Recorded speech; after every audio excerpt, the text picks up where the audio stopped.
All right, so welcome to our second presentation on the first evening of the Higher Ed Finance Symposium for spring 2024. The next presentation is Private University Finance with Terry Breedlove, Daniel Savarese, Jasmine Rodriguez, and Alyssa. So go ahead and take it away, group. Okay, if you go to the next slide, Daniel. I'm just going to introduce our scholars that are. Okay, so I'm Terry Breedlove. I'm a registered dental hygienist, and I have a bachelor's degree from the University of Texas San Antonio Health Science Center. We have Daniel Savarese. He's a resident hall director at Tarleton State University. Jasmine Rodriguez is an assistant director of admissions. She has a bachelor's in child and family services from ACU. And Alyssa King is a graduate student and an athlete, and she's got a bachelor's degree in history. And we are going to present today finance in private universities. And Alyssa, if you'll go ahead and start us off. Okay. Y'all can click over. Daniel, will you go to the next slide? Okay, so starting off, within the vast landscape of higher education, private universities have served as a pillar and kind of, can you go back one?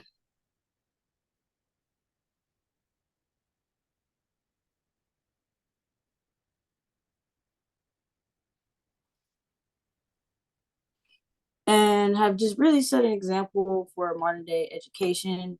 And our group has just decided to dive into private university finances through research, observations, interviews, and just really put an emphasis and showcase finances and the unique and complex duties that go into it. You can hit the next slide.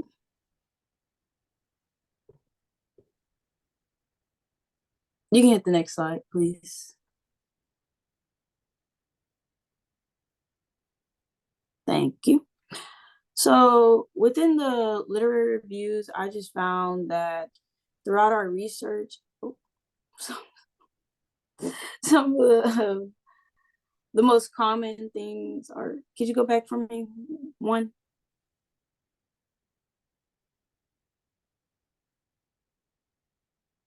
Okay. So we're good right here.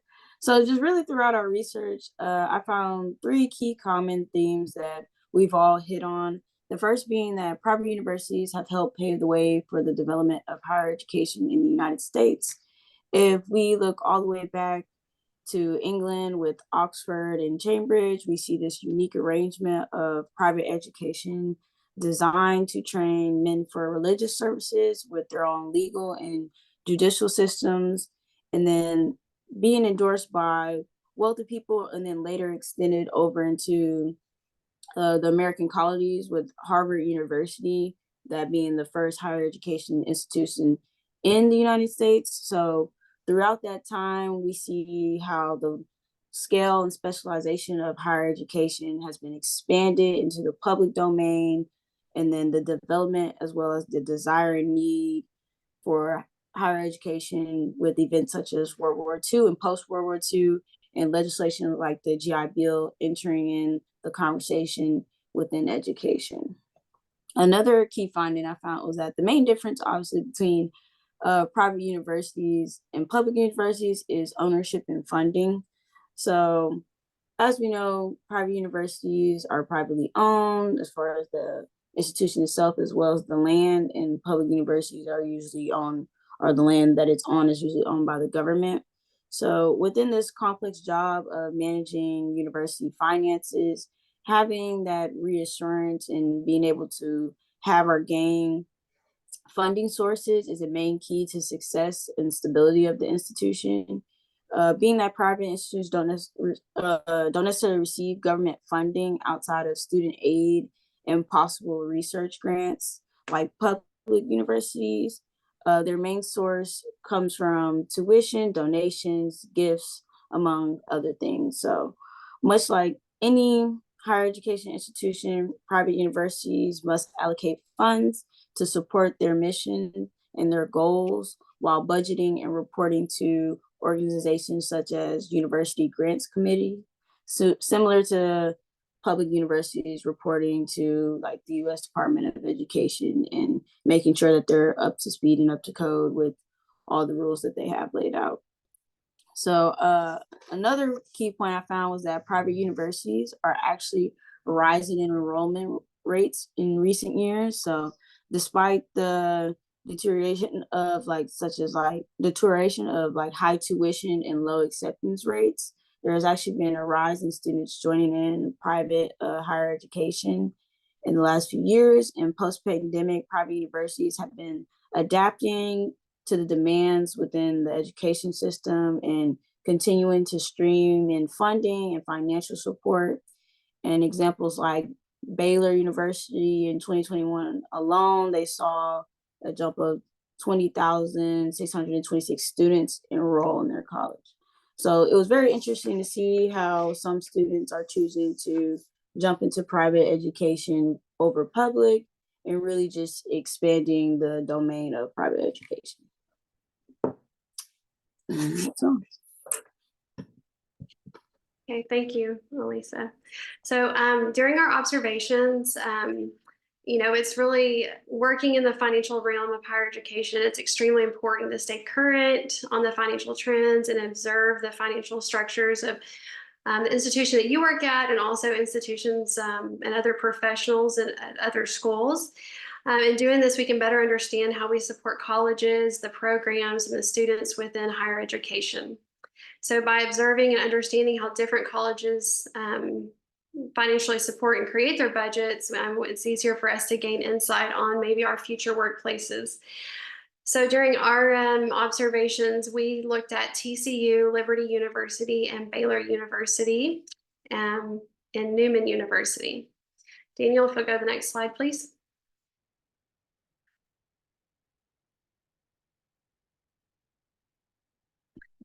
Our first observation was of Candace Payne. She is an assistant vice chancellor of finance at TCU. Upon examining her website at TCU in the Office of Budget and Financial Planning, we discovered that the department provides budgetary and fiscal management services that support the strategic goals and objectives of the university. Ms. Payne leads the department, and she has several other individuals that support her. The website lists the responsibilities, which include assisting the university's administration, department heads, and budget managers in collaboratively developing annual operating budgets and financial plans. They also help maintain a long-range financial model that supports strategic planning, decision-making, and effective allocation of resources for operational, personnel, and capital needs. Through this department, they also produce accurate and timely financial analysis and reports as needed. The office is responsible for budget planning and collaborates with financial services and human resources departments to create comprehensive university budget. Once the budget is comprised of detailed operating, endowment, and compensation, the final budget is presented to a board of trustees for approval in the spring. Miss Candace Payne, she's had a fairly interesting career. She started out as a research analyst with Fox Sports Network, selling programming and creating data-driven strategies. And then she went on to work as an assistant vice president with senior financial analysis with Bank of America. She worked in the private sector for 14 years before she moved over to TCU. And she holds an MBA from the University of Texas, Arlington. Next slide, Daniel.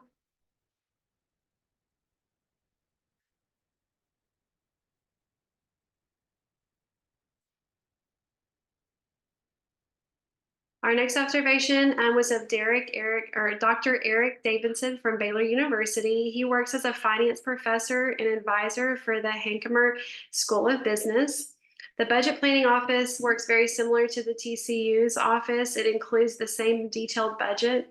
Dr. Davidson works, who has previously worked with Wells Fargo Bank, is currently the Chief Economic Advisor for American Bankers Association. He provides investment advice, which is also available on Baylor Finance's website. Once they create the budget and it's presented to the Board of Trustees, just like it was at TCU, it gets approved through that manner. Daniel was able to give us some numbers and statistics. In 2022, the tuition and fees was the largest contribution of the revenue that Baylor gathered. And then of its full annual revenue, gifts, private grants, and donor contributions were around 12%, and endowment investments covered close to 10%. One of the big things they did was the Baylor University of Regents approved a $902.4 million operating budget for several construction projects that were going to be going on this past year.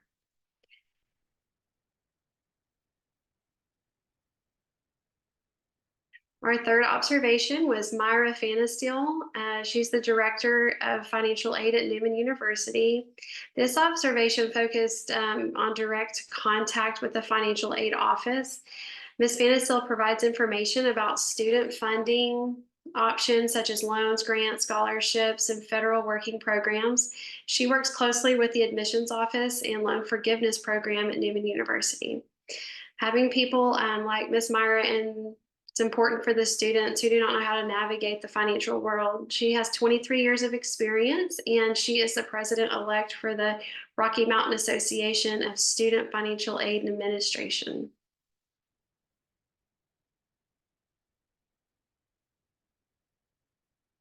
And last, we had an opportunity to look at Liberty University, which is in Lynchburg, Virginia. Their mission statement is to professionally manage the university's financial resources in support of the institution's mission. They provide a resource and reference center that contains valuable information and links to purchasing procedures, transportation options, and even cell phone allowances. This center spans multiple departments within the institution, including cashiering and treasury, financial planning, budgeting, student financial services, as well as other services. So our observation experience has given us valuable insights regarding the importance of those who lead our financial world in higher education and the value that leadership provides. Having this knowledge will help us as we embark on our careers in higher education, allowing us the insight we need to help navigate students' college experiences and help them pave the way for their financial choices, as well as the institutions. I'm gonna hand it off to, will be for Jasmine. She has a video that she's recorded.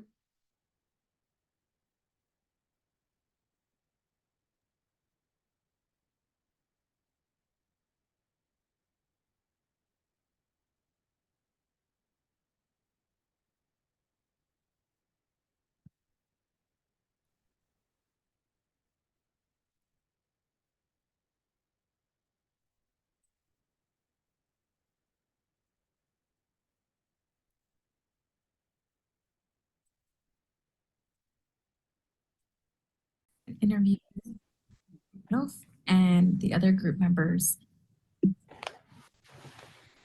So first, I interviewed Ron Headings.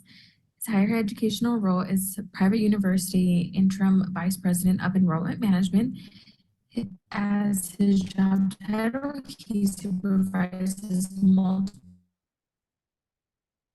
departments and approves budget requests from the financial aid office and also the admissions office. He ties his job into student success as offering institutional scholarships for 5 years instead of 4 years. His most memorable moment is adding a new scholarship to our GRIT Award members. Those are students who may have had a struggle a little bit early on in their high school career, but were able to overcome that. He would like to add on that at smaller institutions, you are more likely to be wearing multiple hats. So be aware, it is something that is still fun for him, at times challenging, but just know that that is what is to come if you are at a smaller institution. An interview done by Terry, she interviewed Danny Hassett from Hardin-Simmons University. Their role is the VP for Finance or CFO. For their job title, What they do in their job is that they do supervise multiple departments as well, also wearing multiple hats. They arrived at this position by doing a bachelor's degree and a master's degree in math. Once they went ahead and completed both of those, they went to investment management. After that, they went back to education and got their MBA, and then they returned to higher ed, obviously as the VP for finance. Danny also let Terry know that integrating finance into their role is the sole purpose of what their position is for. And then they also do recommend taking a lot of accounting classes, as if you are a VP for finance, accounting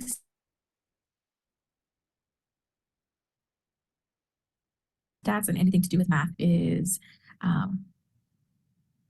probably required for them. Interview conducted by Daniel for Monique Krause at Rice University. They are the Associate Director of Finance and Budgeting in the Office of Information Technology. Technology is something that is very continuing to grow every day and changing as the years go on.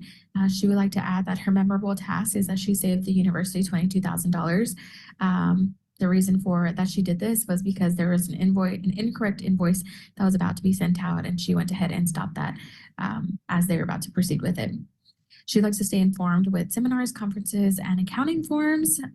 Her recommendations for those interested in a role like this is to get a job while you're doing your undergrad program.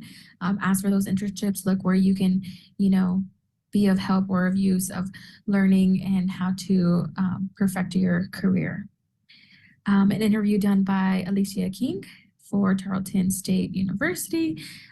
She interviewed Michael Patton. They are the budgeting person of the Tarleton Athletics. So if you know anything about budgeting in athletics, it's a lot of work and a lot of money that goes into it, as each sport does need all types of equipment that they're needing for their athletes.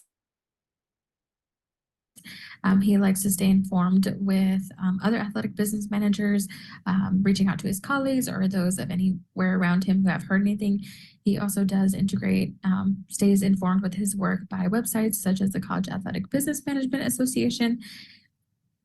He also wants to let those know that his job still does tie into student success, as athletes need to be both a student and an athlete. And of course, those in athletics want to go ahead and encourage their students to be the best that they can be, because if not, unfortunately, they won't be able to be in the next game or match or anything like that. His recommendation for those interested in a role like his is grasp onto fund accounting, budgeting, and anything to do with finance, as of course are related to anything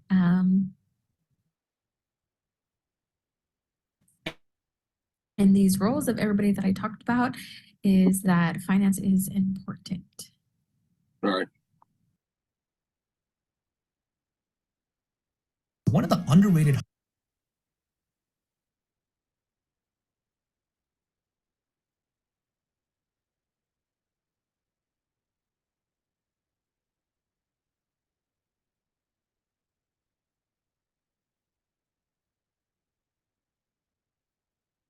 Okay, sorry about that. I'm going to be going over best practices and some of the things that I found and that we found as a group for university funding. One of the things I observed was an example from Rice University, where they're trying to, in the process of creating a new budget model. So I was kind of looking at some of the practices that they were enforcing to create this new budget model, starting from discovering that they needed a new budget model to actually creating one, to preparing and implementing it. And then in a year, they're going to look and see how the budget model kind of played out, if it was effective, if it was ineffective, and all of that. I looked at this as kind of like an example for the best practices to use when creating a budgetary model for a university.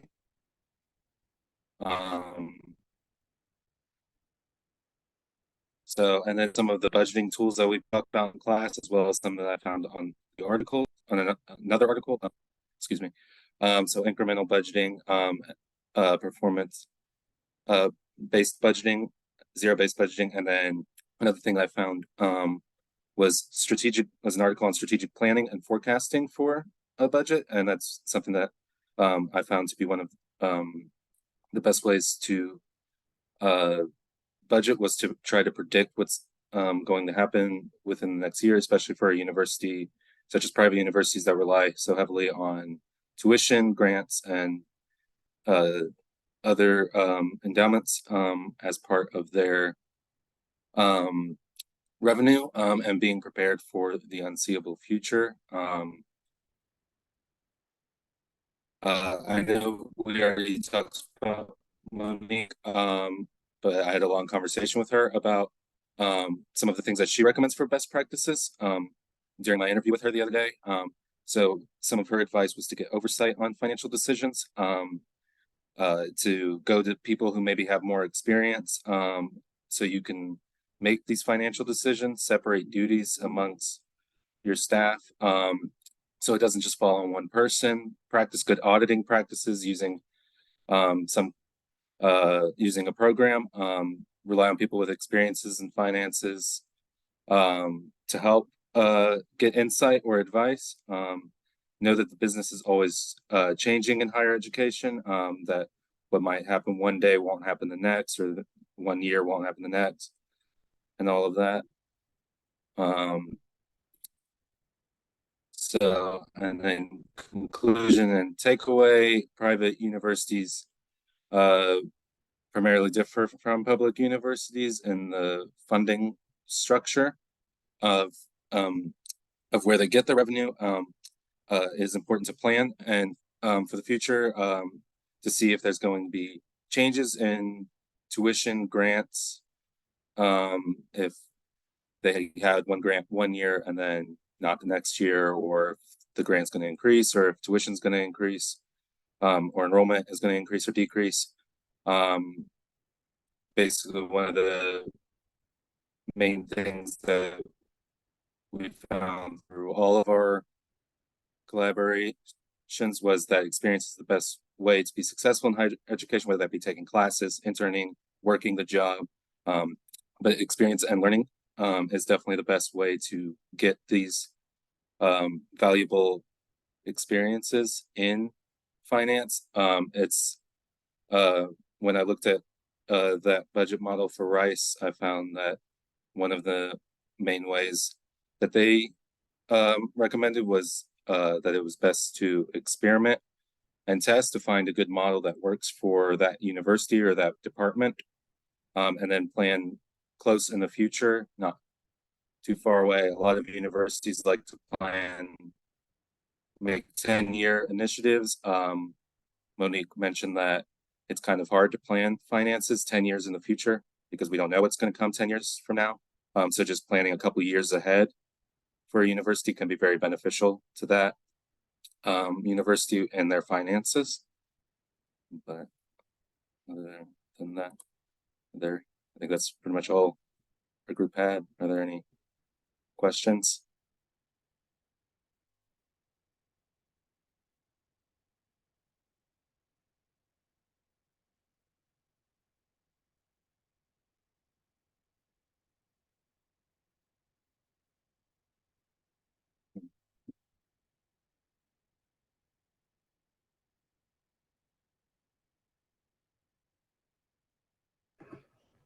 So what surprised you most in this experience?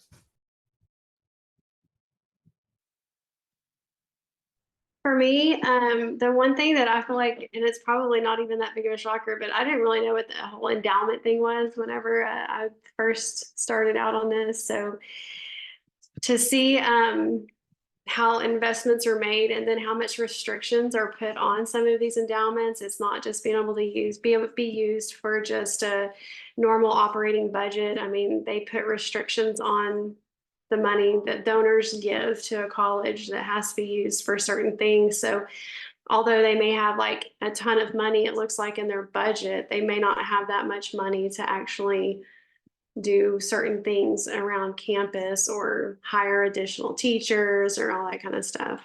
I thought that was interesting. And private universities typically, I mean, there are public universities that do have endowments as well, but not as, I mean, I felt like I found more with the private universities having larger endowments than anything else.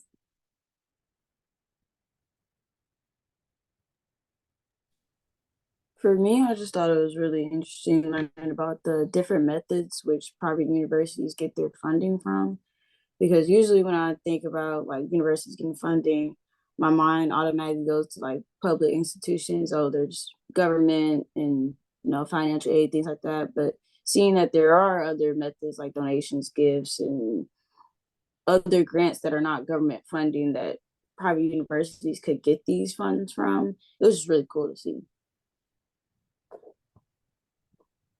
Yeah, I kind of thought that the sources of revenue where universities were using and like how they were using that money was interesting for me to learn. And kind of.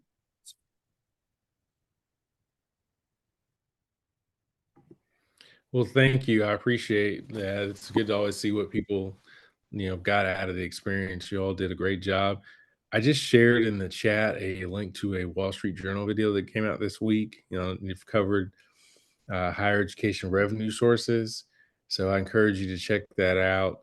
It looked at public and private institutions. And so, and it's, related to a lot of the current state of higher education and things that are happening in higher ed right now. So I encourage you to watch it and just to kind of get us. You'll probably look at it and say, "Oh, this is really basic because of all the stuff we've done in this course now." But I plan to incorporate that for new students as sort of an overview. But it just came out this week, so but I wanted to share that because it's not often that you hear about higher ed finance in the mainstream news. So, but great job. Uh, again, I've enjoyed this presentation, and it shows that you all did a great job. Thank you.